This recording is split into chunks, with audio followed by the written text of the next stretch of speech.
안녕하십니까. 공산초 교사 활공 야는 선생입니다.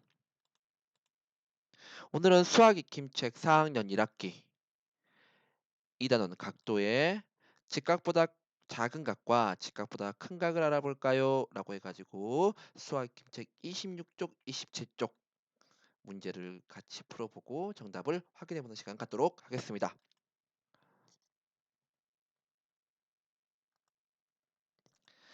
자, 그러면 우선 핵공 핵심 공략 한번 해보죠. 각도가 0보다 크고 직각보다 작은 각을 예각, 각도가 직각보다 크고 180도보다 작은 각을 둔각이라고 합니다. 이거 기억하면서 문제 해설 들어가도록 하죠.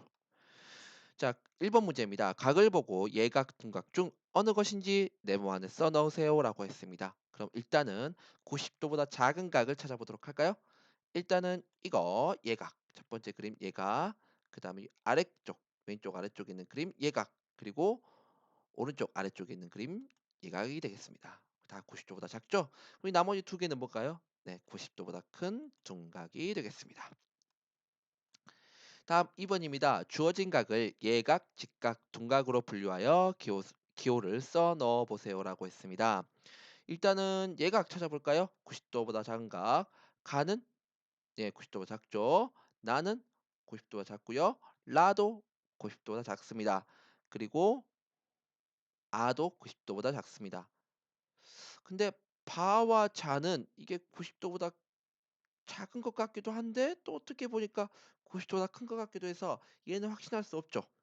자, 그렇다면 일단 예각은 가, 라, 가나라, 아로 확인할 수가 있겠고요. 둔각 한번 확인해 볼까요? 둔각은 그렇죠. 다, 그 다음에 마, 그 다음에 사. 이 세 개가 확실히 둔각이죠.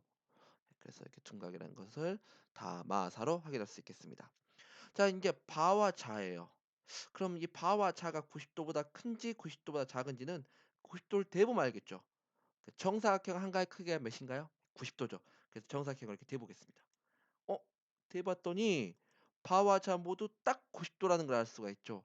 아, 그래서 바와 자가 90도다 보니까 어떻게 보면 얘 같기도 하고 어떻게 보면 둔각 같기도 했습니다.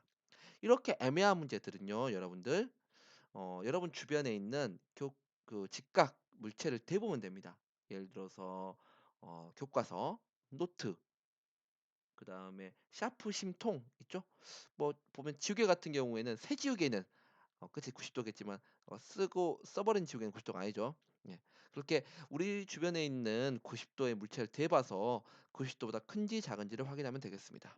그래서 바와 자는 90도다. 다음 3번 주어진 선분을 이용해서 예각과 둔각을 그려보세요라고 했습니다. 그럼 예각을 먼저 그려보도록 하겠습니다. 예각은 우리가 지난 시간에 수학힘 책에서 그렸던 90도보다 작은 각 몇 도였나 기억나나요? 예, 50도를 다시 한번 그려보도록 하겠습니다. 수학김책 24쪽 2번을 참고하세요. 24쪽 2번 그림을 선생님이 이쪽 이렇게 기울인 겁니다. 자, 기울였지 그리는 방법이 똑같기 때문인 거죠. 보도록 합시다. 먼저 각의 시작을 그립니다. 자, 근데 선은 그려져 있기 때문에 처음과 끝에 점 니은과 점 디귿을 그려주면 되겠죠. 그 다음에 제일 중요한 미션, 각의 시작을 각도기에 맞추고 점기와 찍기.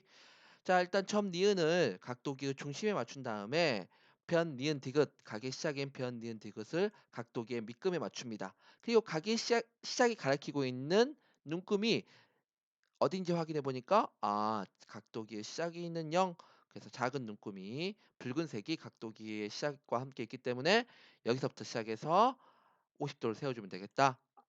붉은색 50도. 그래서 이 붉은색 50도 위에다가 점 기획을 찍어주고 이와 같이 자를 이용해서 연결해 주면 각 50도가 90도보다 작은 예각이 그려진다는 걸 알 수가 있습니다. 다음 둔각 그려볼게요. 이것도 마찬가지로 지난 시간에 그렸던 90도보다 큰 각 기억하나요? 115도로 한번 그려보도록 하겠습니다. 수익 24쪽 2번을 참고하시면 되겠는데요. 일단 각의 시작을 먼저 그립니다. 변, 니은, 디귿을 그리고요. 근데 아까 말씀드렸던 대로 이미 선이 그려져 있기 때문에 시작점과 끝점을 니은, 디귿으로 결정시켜주면 되겠고요. 그리고 이 점 니은을 각도기의 중심에 맞추고 변 니은 디귿을 각의 시작 각도기의 밑금에 맞춘 다음에 각의 시작에 가리키고 있는 눈금 0을 어딘가 확인하면서 '아 작은 눈금이구나 이것도.' 그래서 붉은색으로 쭉 각을 세워서 115 도, 110 도와 120 도의 정 가운데 115 도의 점 기획을 찍고 자를 이용해서 이렇게 이어 주면 115 도가 완성된다라는 것을 알 수가 있겠습니다. 자 이렇게 해서 문제를 해결해 봤고요. 다음 4번 불국사에서 찍은 사진입니다. 표시된 부분의 각이 예각이면 예, 직각이면 직, 둔각이면 둔이라고 동그라미 안에 써 넣으세요. 가장 찾기 쉬운 직각부터 먼저 찾아볼까요? 네, 여기에 직각이 있고요. 여기 직각 있죠? 네. 그 다음에 90도와 작은 각은 그렇죠. 이곳과 이곳 두 곳입니다. 그리고 직각보다 큰 곳 여기와 여기 두 곳이죠. 참 쉽죠? 여기는 굳이 뭐 물체를 대보지 않아도 쉽게 예각, 둔각, 직각이 눈에 보입니다. 다음 5번입니다. 시각에 맞게 시계바늘 그리고 긴 바늘과 짧은 바늘을 이루는 작은 쪽의 각이 예각, 직각, 둔각 중 어느 것인지 네모 안에 써놓으세요라고 했습니다. 자, 셋이 쉽습니다. 3하고 11을 가리키죠. 딱 직각이라는 걸 알 수 있죠.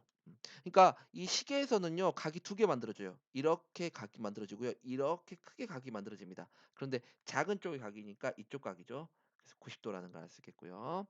다음 4시 30분입니다. 4시 30분은 그렇죠. 4시와 5시 정 가운데 작은 바늘이 위치하고 30분이니까 6을 가리키고 있겠죠. 그때 이 작은 쪽의 각 네, 예각입니까? 두각입니까? 예각이 되겠죠. 1시 30분도 마찬가지입니다. 1하고 2 사이 그렇죠. 거기에 작은 바늘이 있고요. 30분이니까 마찬가지로 6을 가리키고 있겠고요. 작은 쪽이니까 이쪽이 아니라 이쪽이 되겠죠. 그래서 무슨 각이 됩니까? 예, 둔각이 되겠습니다. 이렇게 해서 막 여러분하고 직각보다 작은 각과 직각보다 큰 각을 알아볼까요? 라는 학습 문제를 가지고 수학 김책 문제를 풀어봤습니다. 그러면 우리 다음 시간에 만나도록 합시다. 안녕.